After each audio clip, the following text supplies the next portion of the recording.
today too. You know how Facebook has Facebook memories and it shows you things you've posted over the years? Yeah. So my Facebook memories today, I was going through them, and 10 years ago today, I posted on Facebook, it's always the people who spew the violent rhetoric who then call for unity after there's some kind of an act of violence. 10 years ago. And here's the worst part. This happens frequently enough where I don't remember what I was talking about. You would think that something happened 10 years ago that was significant enough for me to recall what it even was. And I don't know, because, obviously it had happened within the past week 10 years ago, but I didn't say it in that particular post. So I don't know.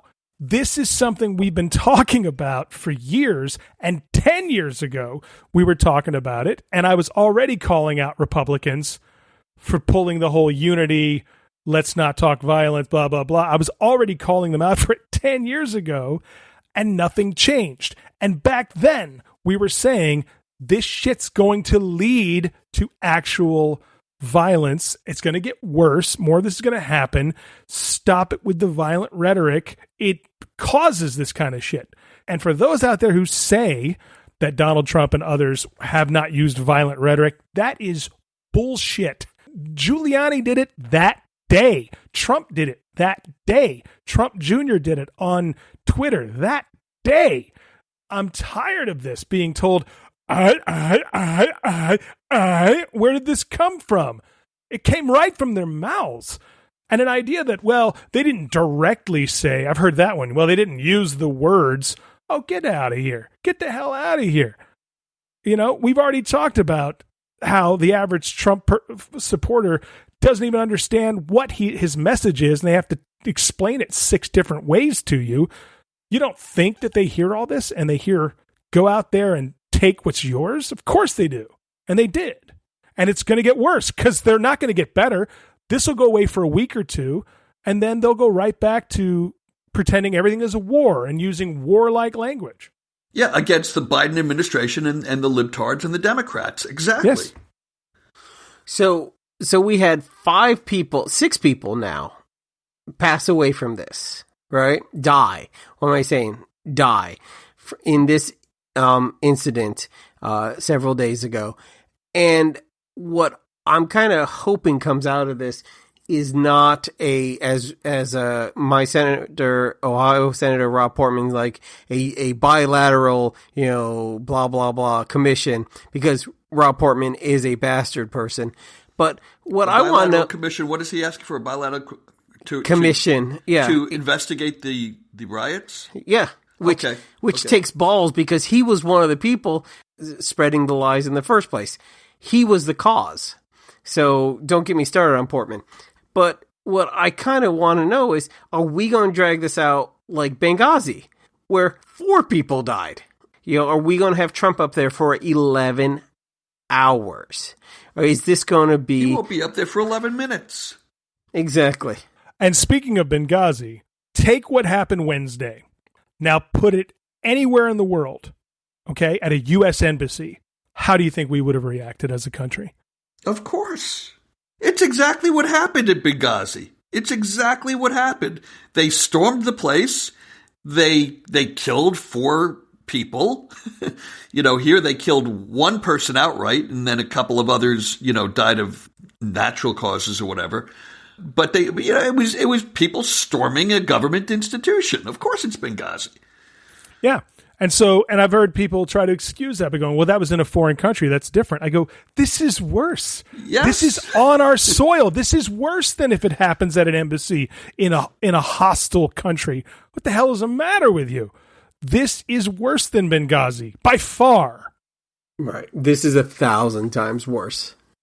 I'm watching, actually, I've got my TV on with the sound muted, and I'm watching it as we speak. And one of the things that struck me on Wednesday was everybody has seen that video of people scaling the front of the Capitol building, where the wall was built for perfect steps for somebody to scale it.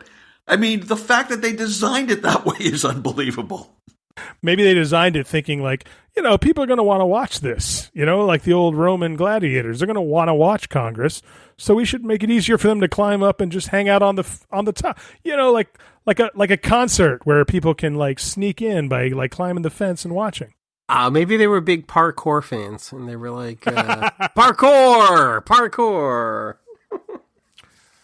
I mean, all of it is so frustrating because none of it should have happened and the response to it should have been better on all fronts, whether it's from the U.S., from the Capitol Police, which, by the way, there's 2,000 Capitol Police that patrol 2 square miles, right? But there's 2,300 of them. Only about 400 to 500 were on duty that day. They only had 20% of their staff in place. But that's just it. There wasn't enough staff there. There wasn't enough security there. There weren't enough measures. The Republicans have been using violent rhetoric for years, but especially over the last 8 weeks. We saw this posted everywhere that they were going to do this. There are people who were there wearing merchandise, wearing sweaters and shirts that they bought online that actually say on it, the revolution is January 6th, 2021. The people are on tape saying, I came here for the revolution. Listen, they had scaffolding with a noose set up outside the Capitol. That doesn't just happen spontaneously. Yeah. They were yelling, hang Mike Pence. There's video of 1,000 people maybe a couple of hundred people chanting, hang Mike Pence outside. This wasn't just a demonstration that happened to go rogue.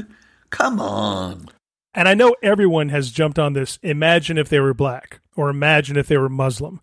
And we all know if they were black or if they were Muslim, that it would have been a bloodbath, and they would have found a way to get more people there, and they would have opened fire. We all know that, and even politicians are admitting that. But now, for a second, imagine we go back to Portland, or imagine we go back to St. Louis, or any of the places where riots broke out because of Black Lives Matter over the summer. Imagine if Black Lives Matter had erected a gallows at one of their protests. Can you imagine what the reaction to that would have been? I mean, we watched people lose their minds over a Starbucks getting its windows broken. Can you imagine if they had had a gallows? And then to try to diminish this. Right. Or taking a Black Lives Matter flag and trying to take down the American flag and put up a Black Lives Matters flag. Yeah. That's what they did there. They tried to take down the American flag, the U.S. flag, and put up a Trump flag. Yeah.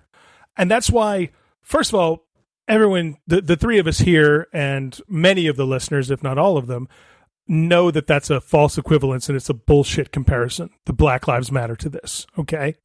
But just forget that for a second.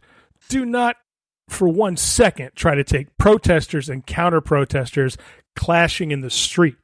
Don't take that and put it on the same level as armed insurrection on our nation's capital with a gallows erected out front. They aren't the same.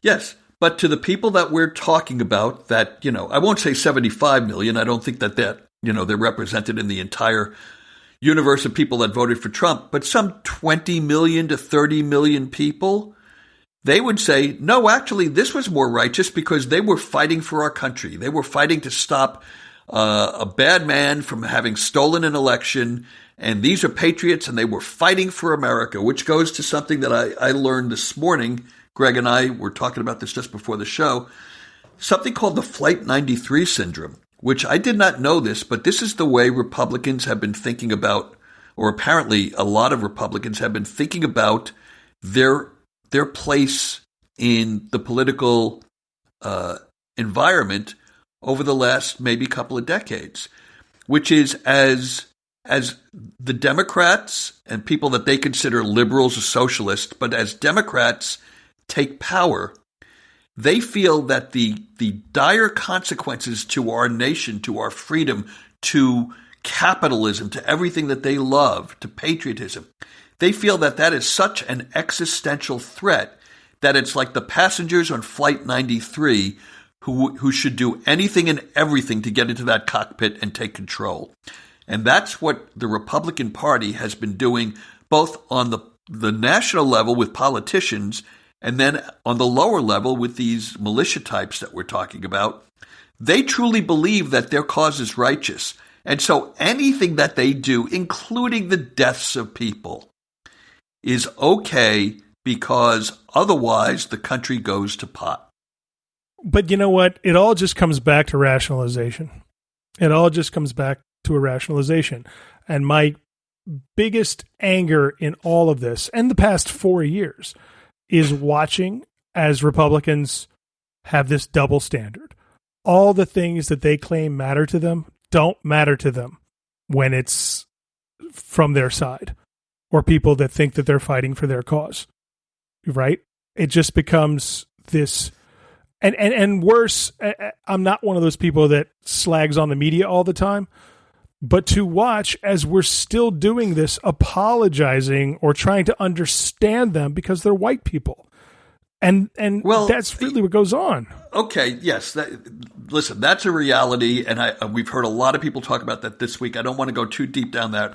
No, and I'm not trying to make it. And I'm not trying to make it say Black Lives Matter versus we already discussed that, right? But why is it when this happens like this, we try to understand them and we try to rationalize it and we try to go, well, this is the reason. No, I agree. We have to get beyond that. We have to start quashing this thing. We have to put this thing down like a rabid dog. And by the way, I want to go back.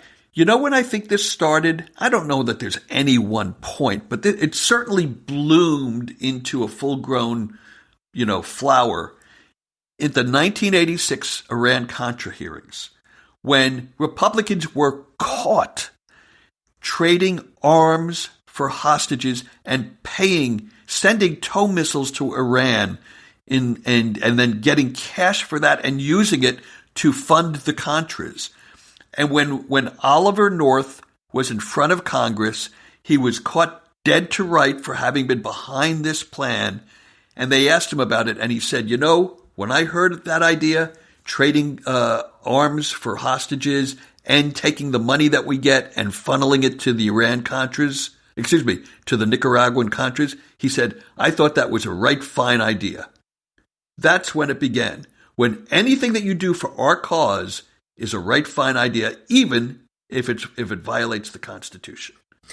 So building on what Ward says, what I think has been really interesting is this week is that he's right. I've been hearing a lot of psychological, these poor gentlemen, their entire psychological profile have been broken down, and we really have to understand that these people are really victims of an elaborate ruse, and their fragile egos have to be cognitive dissonance they must be suffering. And to be quite honest, that is our NPR latte Volvo drinking, one earring, ponytail, liberal. Oh my gosh, I hate myself. I mean, we do that to ourselves. We love that. I'm listening to Richard Marx right now thinking, oh my gosh, how can I help the guy who's about to hit me with a rock? Maybe if he held that rock a little higher, or if he would lift it with his legs and not his back, he would be able to crush my skull. And that's what being a Democrat is every time. We try to help out everybody, including the people who are, wait for it, kicking our asses.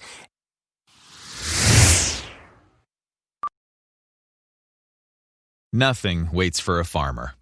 Not the weather, the banker, the crops. It's never at a farmer's convenience. So when it comes to crop protection savings programs, how come they get to ask you to wait for a rebate? Don't wait for rebates. Get the True Choice offer from Corteva Agriscience for instant upfront savings on crop protection products. Ask your local Pioneer sales representative or your crop protection retailer about the True Choice offer from Corteva. But don't wait. So, Twitter, I think, and Amazon took steps in the direction that I think we're all talking about this week Twitter, by banning Trump in any form for at least for the foreseeable future, if not for life, and